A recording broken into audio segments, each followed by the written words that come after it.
اس کے بدن میں جو گوشت اور خون دوڑ رہا ہے وہ بھی حرام کی کمائی کا دوڑ رہا ہے.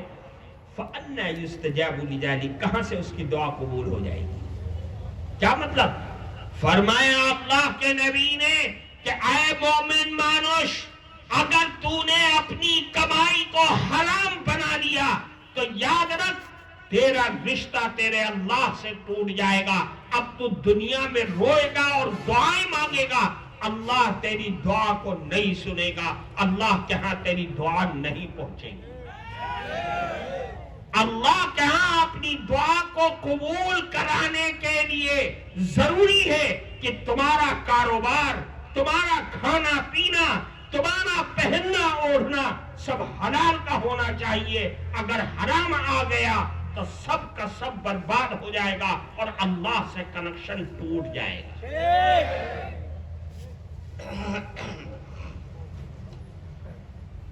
یا سعد اطب مطعمک تکن مستجاب الدعوہ, اپنے کھانے پینے اوڑھنے پہننے سب کو حلال بنا لو, مستجاب الدعوات بن جاؤ گے. سبحان اللہ.